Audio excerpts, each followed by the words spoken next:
हम जानते हैं कि आप भी इसे सुने। जी हाँ, यह है श्रीमद् भगवद गीता। पर इससे पहले कि इसे शुरू करें, कुछ एक बातें हैं जो हम आपसे शेयर करना जरूरी समझते हैं। ये बात तो हम सभी को मालूम है कि भगवान यानी कि परमात्मा एक ही हैं, पर उन्हें न पहचानने के कारण, न जानने के कारण इस बात को मानते नहीं हैं। परमात्मा को न जान पाने के कारण भी कई हैं, जिसमें सबसे पहला तो यही है कि वो दिखाई नहीं देता।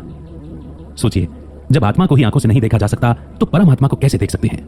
परम यानी कि सर्वोच्च, सुप्रीम, उनसे ऊंचा कोई और नहीं। वो एक रचयिता और बाकी सब उसकी रचना यानी कि क्रिएशन। जिस प्रकार एक आत्मा को अपनी बात कहने के लिए मानव का शरीर लेना पड़ता है और हम इंसान या मनुष्य कहलाते हैं, ठीक उसी प्रकार साइंस कहें या स्पिरिचुअल साइंस कहें, परम आत्मा को भी इंसान के शरीर का आधार लेना ही पड़ता है। आध्यात्म यानी आत्मा, परमात्मा और इस वर्ल्ड ड्रामा व्हील की स्टडी। धर्म यानी धारणाएं, अर्थात वो नियम जो इंसानों के लिए बनाए गए। दुनिया में लगभग 12 मुख्य धर्म हैं और सभी में ईश्वर के स्वरूप के लिए समान बातें कही गई हैं। तभी ईश्वर को सर्वज्ञ भी कहा जाता है। महाभारत युद्ध के दौरान आत्मा के धर्म अर्थात आध्यात्म के बारे में दिया गया ब्रह्मा जी को सुनाया था। इस दिव्य ज्ञान के आधार पर ही ब्रह्मा जी के द्वारा सृष्टि की रचना एवं युगों का निर्माण हुआ था, जिन्हें ब्रह्मा का दिन एवं ब्रह्मा की रात के आधार पर बांटा गया। सतयुग और त्रेता युग ब्रह्मा के दिन कहे जाते हैं और द्वापर और कलयुग ब्रह्मा की रातें कही जाती हैं। इसी ज्ञान के आधार पर आदि सनातन देवी देवता धर्म की स्थापना हुई थी। अच्छी बात यह है कि उपरोक्त सभी धर्म एवं दुनिया में लगभग मुख्य 12 धर्म हैं और इन सभी में परमात्मा का स्वरूप निराकार, ज्योति स्वरूप, गॉड इज लाइट कहकर ही बताया गया है। भारत में भी निराकार परमात्मा के रूप में 12 ज्योतिर्लिंग अर्थात शिव के रूप में पूजा जाता है। उन्हें ब्रह्मा, विष्णु, शंकर का ईश्वर होने से त्र्यंबकेश्वर कहकर भी याद किया जाता है। यहाँ ये सब बातें शेयर करने के पीछे भाव यही है कि किन्हीं भी नबी अथवा धर्म प्रवर्तक और संदेशवाहकों में से किसी ने भी स्वयं को ईश्वर नहीं बताया। यहाँ तक कि श्रीमद् भगवद गीता में भी श्री कृष्ण जी के माध्यम से भी यही कहा गया कि परमात्मा कभी जन्म नहीं लेता। वो जन्म और मृत्यु से परे यानी कि बियॉन्ड है, निराकार है, अशरीरी है।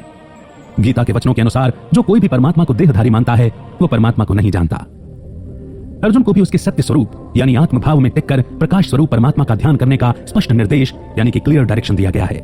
फिर प्रश्न उठता है कि जब परमात्मा का स्वरूप एक है, उनके एट्रीब्यूट्स भी सेम हैं, तो फिर इतने सारे धर्म कैसे बन गए और सभी एक होकर क्यों नहीं रहते? इसका जवाब है ठीक तरह से अपने धार्मिक ग्रंथों को न समझना। जी हाँ, ये छोटा मुंह बड़ी बात लग सकती है, पर यही सच है। हम सभी परमात्मा को उतना ही जानते हैं जितना हम खुद को।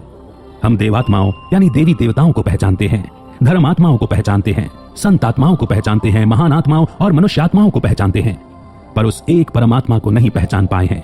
शायद इसीलिए हम धर्म के नाम पर अब तक एक दूसरे से लड़ते आए हैं। पर सत्य ज्ञान कभी भी बांटेगा नहीं, वह सभी को एक करेगा, यूनाइट करेगा, और इसे ही आध्यात्म कहा जाता है। इसमें कोई दो राय नहीं कि परमात्मा का संदेश है कि धर्म की रक्षा करने से ही आपकी रक्षा होती है। पर यह बात भी तो समझने की है कि परमात्मा तो आत्मा के धर्म यानी आध्यात्म की रक्षा करने को कहते हैं, और हर आत्मा का धर्म है शांति और पवित्रता। शरीर का धर्म तो मौत के साथ ही छूट जाता है, पर शांति और पवित्रता तो शरीर छूटने के बाद भी आत्मा को चाहिए ही होती हैं और सुकून की तलाश होती है।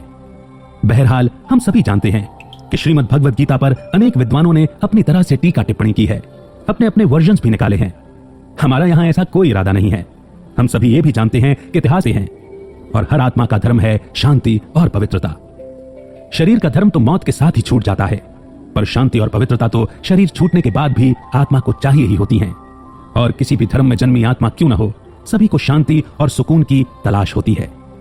बहरहाल हम सभी जानते हैं कि श्रीमद् भगवद गीता पर अनेक विद्वानों ने अपनी तरह से टीका टिप्पणी की है, अपने अपने वर्जन्स भी निकाले हैं। हमारा यहां ऐसा कोई इरादा नहीं है।